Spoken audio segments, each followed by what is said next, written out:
Timnas Indonesia diprediksi permalukan pasukan emas. Philippe Trozier mati-matian antisipasi senjata Indonesia. Sintayong siapkan skema khusus. Simak informasi selengkapnya hanya di Gadis Bola.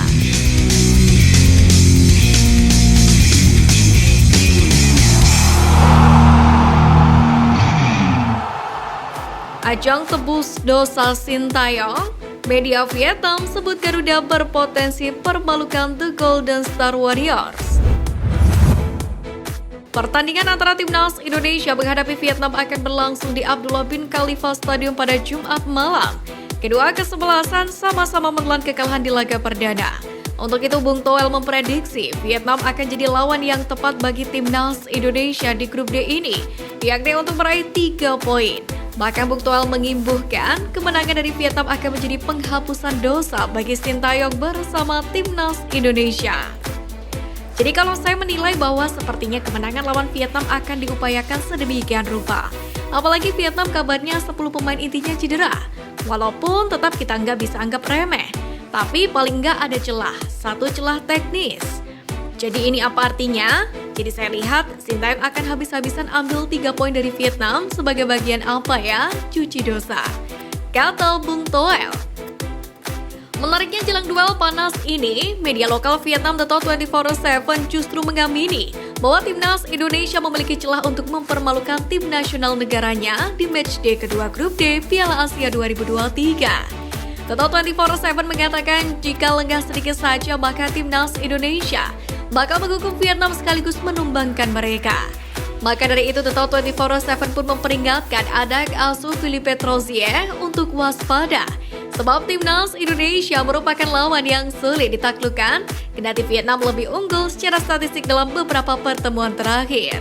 Di mana Timnas Vietnam kerap bermain imbang atau harus mengandalkan individu-individu cerdas untuk mengalahkan Indonesia.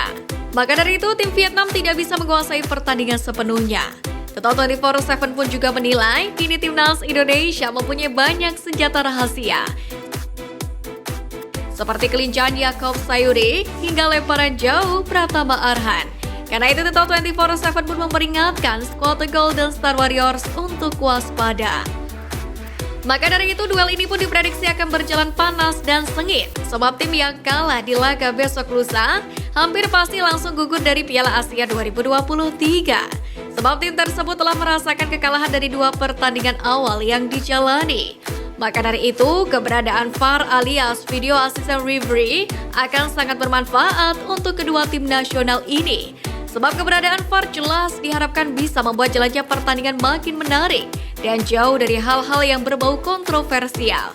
Hal ini memang terlihat sangat krusial, lantaran laga Timnas Indonesia versus Vietnam memang kerap kali menghadirkan berbagai momen pertarungan keras di atas lapangan. Tak jarang duel kedua tim ini juga menghadirkan berbagai momen yang membuat wasit bekerja lebih keras lagi.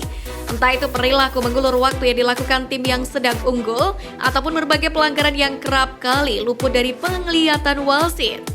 Khusus di tim Vietnam, tak jarang dari para pemain The Golden Star Warriors melakukan tindakan provokasi sepanjang laga. Hal itu terekam jelas pada laga-laga sebelumnya saat Vietnam bertanding melawan Timnas Indonesia di berbagai kompetisi. Maka dari itu, keberadaan VAR seolah menjadi sangat krusial.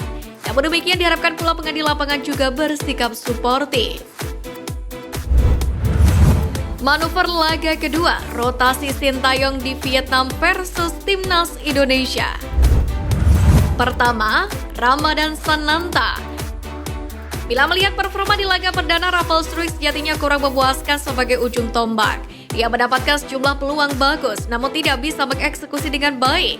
Jika Sintayong ingin mencoba perubahan, maka nama Ramadan Sananta bisa diajukan sebagai pilihan. Ramadan Sananta merupakan sosok striker murni. Bila mendapatkan pasokan bola yang mumpuni, ia bisa jadi predator ganas di kotak penalti lawan. Kedua, Sandy Walsh. Seperti yang kita ketahui pada pertandingan melawan Irak, Asnawi hanya bermain 45 menit dan performanya kurang memuaskan.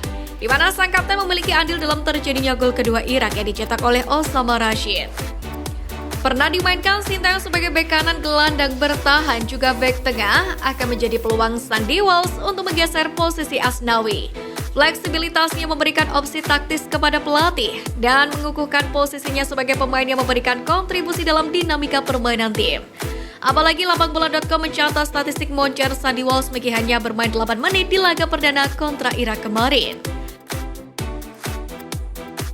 Ketiga, Zain Patinama. Zain Patinama tidak dimainkan dalam duel melawan Irak karena ia baru kembali bergabung ke Timnas Indonesia pada hari Minggu 14 Januari, alias 1 hari sebelum laga. Kini dengan persiapan yang lebih panjang lagi, Zain Patinama pun memiliki peluang besar untuk diturunkan.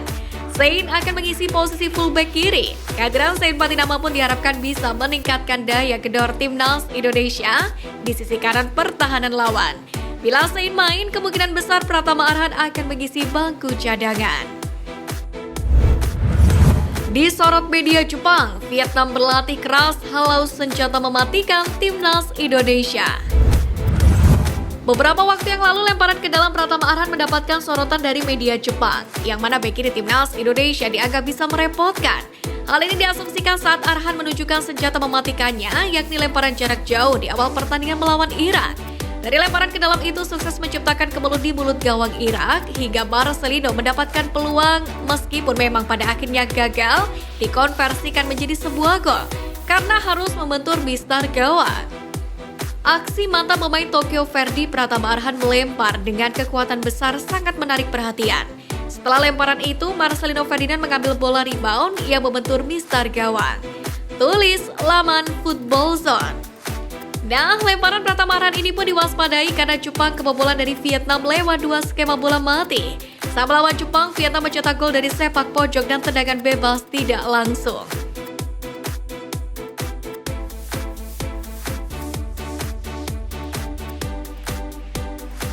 Maka dari itu lemparan Arhan bisa jadi berbahaya. Menariknya, salah satu senjata mematikan Timnas Indonesia ini seakan juga mendapatkan perhatian penuh dari Timnas Vietnam. Bahkan kesebalasan Nguyen ini sampai berlatih keras. Menurut bek Vietnam Phom Minh Tong, timnya bahkan berlatih mengantisipasi lemparan ke dalam milik Pratama Arhan yang merupakan salah satu senjata milik skuad Garuda. Vietnam bahkan telah mempersiapkan strategi khusus untuk mewaspadai lemparan ke dalam Timnas Indonesia ini. Phom Minh Tong sendiri menjelaskan timnya akan mencari cara untuk mengatasi masalah tersebut sehingga mampu mengamankan kemenangan. Pratama Arhan sendiri merupakan pemain masa depan Timnas Indonesia. Selain menjadi andalan di posisi bek kiri, ia juga memiliki kelebihan dalam lemparan jarak jauh dan membuat rekan-rekannya bisa mencetak gol. Bahkan Arhan sempat membuat Vietnam gagal meraih medali emas SEA Games 2023 kemarin, usai kalah 3-2. Kala itu Komang Teguh berhasil membuka keunggulan Timnas Indonesia setelah menerima umpan dari lemparan ke dalam Pratama Arhan. Sementara itu persiapan keras juga dilakukan oleh kubu Timnas Indonesia. Melalui keterangan Sintayong, jalan lawan Timnas Vietnam, skuad Garuda benar-benar digembleng lebih baik lagi, yakni untuk meraih hasil terbaik, yaitu kemenangan dengan selisih gol yang banyak. Melawan Timnas Vietnam dan mengalahkan mereka bukanlah hal yang mudah, khususnya bagi Sintayong. Namun pelatih asal Korea Selatan ini pun tetap siap untuk menghentikan tren negatif tersebut. Ia mengatakan bakal mempersiapkan Timnas Indonesia dengan lebih baik ketimbang saat melawan Irak.